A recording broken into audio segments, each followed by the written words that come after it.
Right here, right now, it's LA South. I'm Pamela Kay. Today's guest is Barry Tanner. We are flying high with this World War II enthusiast and pilot right after this.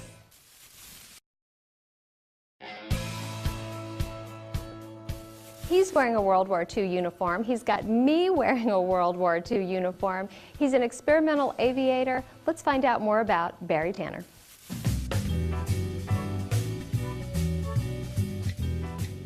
I'm with Barry Tanner. He is a World War II enthusiast and weekend fighter pilot. Well, thank you for coming over to see our stuff. What we have here is authentic planes, and some of them are experimental. We built them in our garages and we fly them. And start off, I'd like to tell you a little bit about our uniforms here. And what I'm wearing is a captain's uniform, Army Air Corps from the 40s. And she is wearing a woman's, this is authentic, 70-year-old dress. And it's a woman's service pilot. And the ladies during the war came in and they would deliver the fighters and the bombers all over the world for the actual pilots to go into war. Well, I always want to know who my driver is. That's very important. So tell me about my driver. All right, this is Paul Bruyette. He's from Lafayette, Louisiana. And he's into the vehicle part of the what we do. He built this Jeep at his house, or restored it. And he's going to be your driver today. Wow, well he's got the aviator glasses on. He's a captain, if you notice. He's got captain's bars and you're a lieutenant.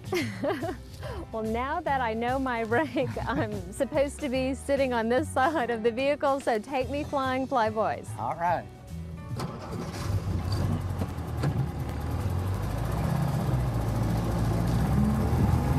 Well, I think my lucky number just might be 19. Maybe it is, because this is a plane actually behind us that was doing World War II. Was an actual fighter that flew in Australia. And the guy who found the plane, it was beat up, it needed to be restored, but he brought it over here and we took it completely apart. I mean, every rivet that you can pull out of it, every piece of metal, we took it completely apart. We started new and went back with everything, and now it's flying. That is unbelievable. How much time does it take to really go into that if you're taking apart every rivet? Well, he actually was in it working on it for 12 years. But this plane during the war, in the beginning of the war, was our very finest fighter that we had. And we sent them all over the world. They were fighting in Italy, they were fighting in Germany, they was all over France. And what they would do, they would load them up on an aircraft carrier, and they would go across the ocean. When they got to Africa, they would fly off the carrier and land in Africa, and then they fought the Germans all the way across and into Italy and Sicily.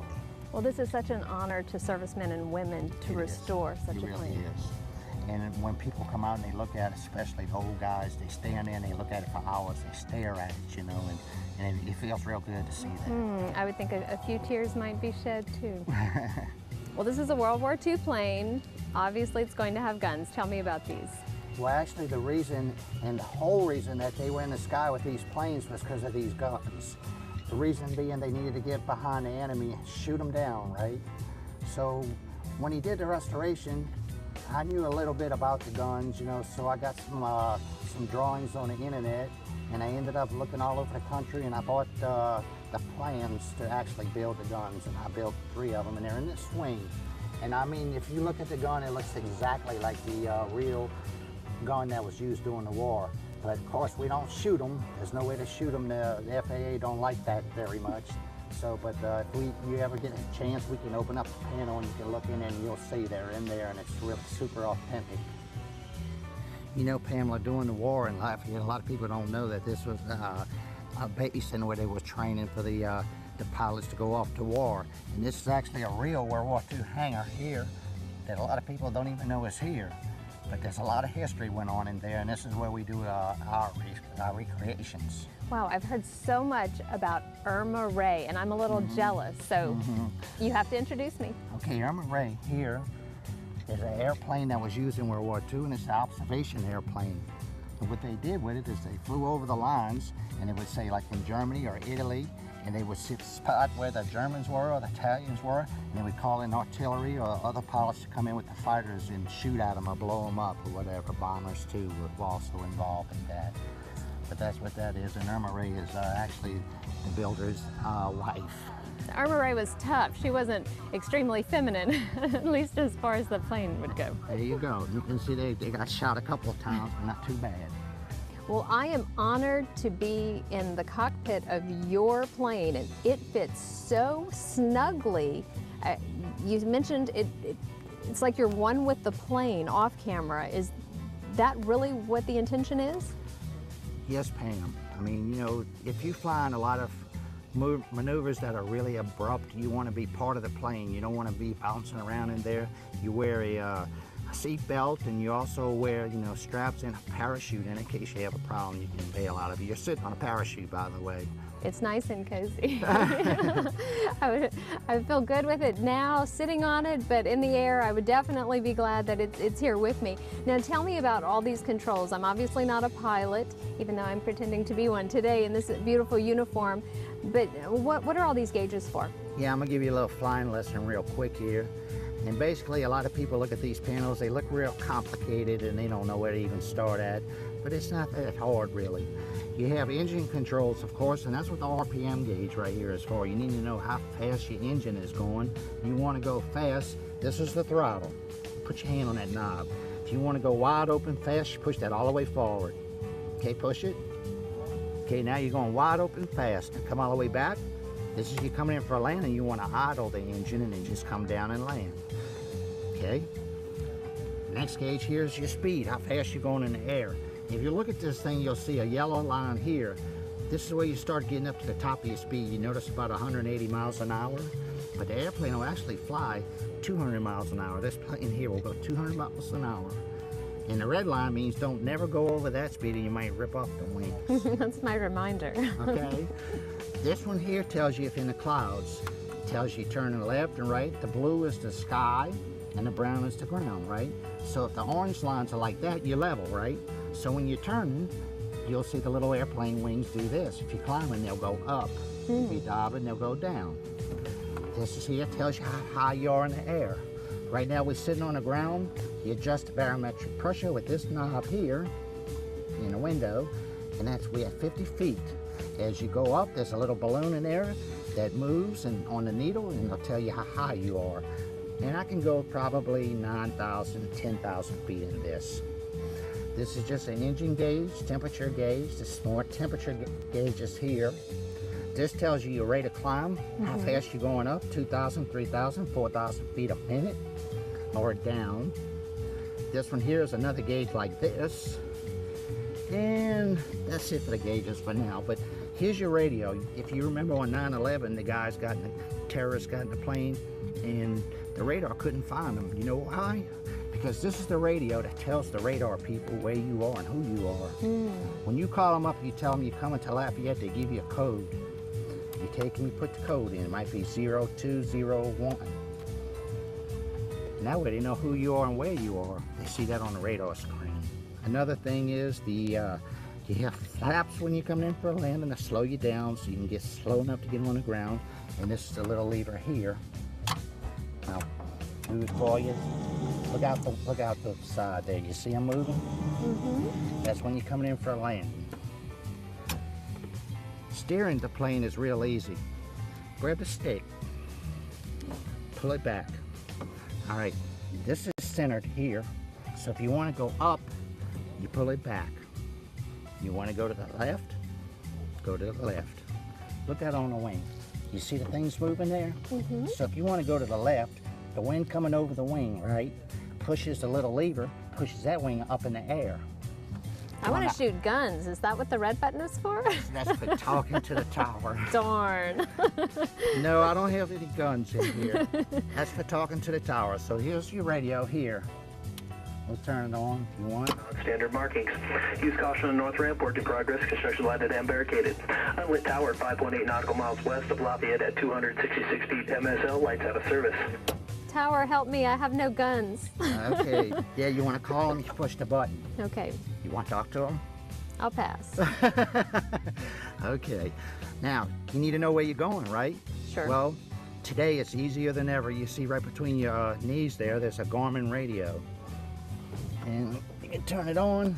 Now, these weren't available in World War II. No, of course they didn't have that. And navigation back in those days was a lot harder. You had to have a map. You had to draw where you were going on a map and look out the window and look at the rivers and the roads to figure out where you're going. But today it's very, very easy. You just type in what city you're going to. It draws a line on there to that city. You stay on the line with your little airplane. Boom, you're there. After this aviation lesson, I'm ready to be a member of the Experimental Aircraft Association. Markings. Use caution on north ramp, work in progress, construction lighted and barricaded. Unlit tower 5.8 nautical miles west of Lafayette at 266 feet MSL, lights out of service. Well guys, I've had a great time. Let's head on over to the Officers Club.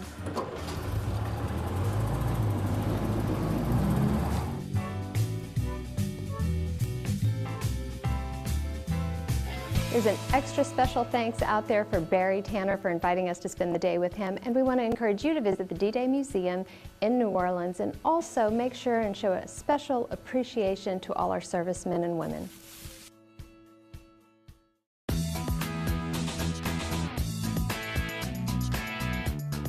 Fashion shouldn't have to cost you a fortune, so at LA South we want to always save you money but help you look fashionable.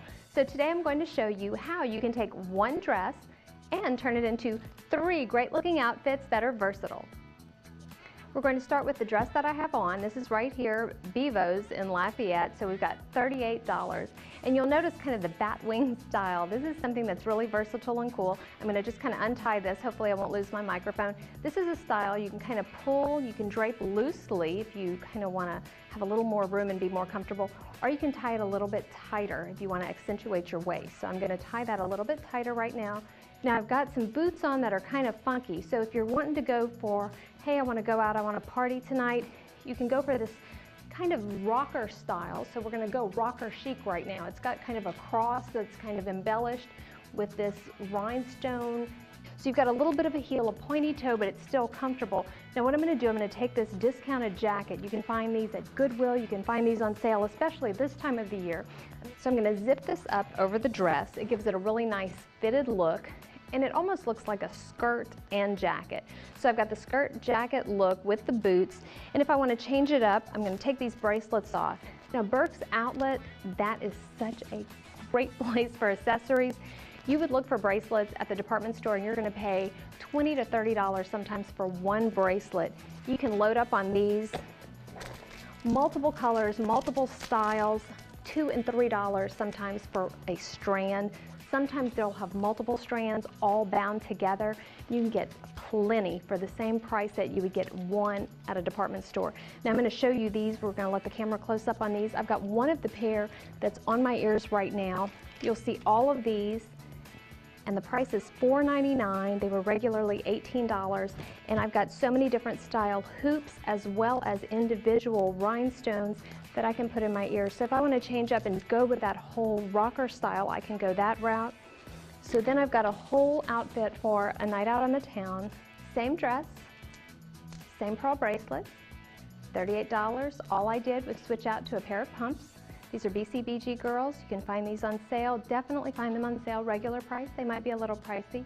Just like the boots this time of year, so much is on sale. So look for your leather, anything that looks like kind of a winter coat, that's going to be on sale. This is a great jacket. It was Merona, Target, on sale, $19.99. It didn't have a belt, so don't let that scare you away. Grab a nice scarf. Yellow, bright yellow would have been a great color, but what I did, I mixed an animal print, a couple of dollars. You can find those at Goodwill too, but this one a couple of dollars at Target. I'm going to put this over my dress, and now I've got a nice ready for work look. And now I'm ready to go shopping with friends. All I did, I changed out the last pair I had on for boots. I've added some scarves. So you can take one $38 dress, change out your accessories inexpensively, and just mix and match things and have a whole new look without adding a lot of expense to your wardrobe. So be creative, have fun, without spending a lot of extra dollars.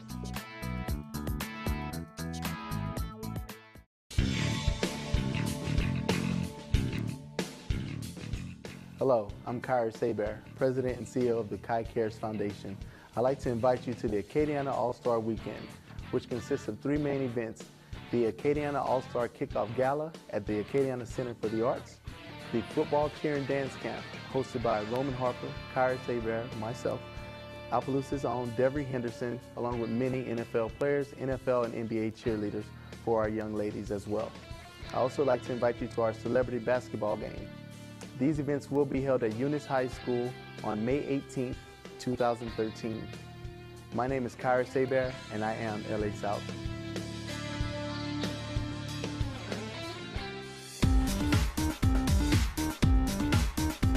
Hey, it's TJ and Cody with your Mix 1071 entertainment news and celebrity gossip on a Monday, start of the week, fresh start. How was your weekend? It was good. It was good. bet. Didn't go to the Playboy Mansion as planned, but better luck next time, I guess. Better luck, huh? Hey, something new, something fresh. Taylor Swift was at the Brit Awards last week. Yep. Harry Styles, her ex, of course, I should call it, was there. When you're in a relationship, you break up, it's fresh. You see your ex in public. What's the one thing you hope you don't do? I guess talk to him, Approach him? Yeah. Okay, well, that's exactly what Taylor did. She did not want to go near Harry Styles. She did not want to go talk to Harry Styles. But Harry did the exact opposite. He was trying to be the nice one out of the situation, to put away the relationship. But Taylor, because it's so fresh, wanted to do with that, talk to him, get close to him. Do you like disagree? Do you agree? Well, I think it's clear to see right there in front of our faces, she was the one that had a lot of feelings for Harry. I think Harry didn't really. You can totally tell when the ball dropped on New Year's Eve. Yeah. That the New Year's kiss, he just like. Yeah, you know? I mean, you could, and we knew that. We talked about it for weeks leading up to the breakup. It's really no surprise. Yeah, it was no surprise with this, however. It's a surprise. Rihanna and Chris Brown taking a limo to the beach on her birthday. On her birthday. Now the on again, off again couple. It's like a roller coaster relationship. I don't understand. Supposedly broke up last week or something. Yeah. And now they're back on. So if you're in a relationship and you got to look at Rihanna's situation. Chris Brown did his abuse. Yeah. In 0809. Is this like for Rihanna like a standpoint about to all her fans, all the ladies that have been through the current situation? It's okay to forgive. I guess you could say that, but more oftentimes than not, these situations, we've seen it before with famous people. Yeah. Never works out well. I mean, and a private beach, got there by limo. I don't understand. Rihanna's all about drama. Yeah, you took the words from my mouth. I think when everything's going peachy clean, she likes drama. And Chris Brown's the perfect guy for all the drama, especially the past few. Yeah, I think this will end up coming back to bite her. Yeah. If not soon, definitely later. Yeah. You can get all the details on our website at mix1071fm.com. We'll be back with you on Wednesday. Have a good rest of your day. Yes. It's TJ. And Cody. With your Mix 1071 entertainment news and celebrity gossip. Thanks for being here with me on LA South. And if you have stayed with me to the end, I have special news for you. Of course, we've got to thank Barry Tanner with our World War II special today. Will be Wednesday with Wortman Pottery. I get to get my hands dirty, play with some clay and some kitty cats. And we want you to remember, text Monster to 64636 for your chance for a Monster Jam ticket giveaway on Friday. So don't miss out on that. And the month of March is jam-packed full, since it's Monster Jam. We're jam-packed full of tickets for you. Might be some Carrie Underwood, Hunter Hayes tickets in there. Might be some gift cards worth hundreds of dollars. So you don't want to miss out on what you might get for free just by texting 64636 on LA South.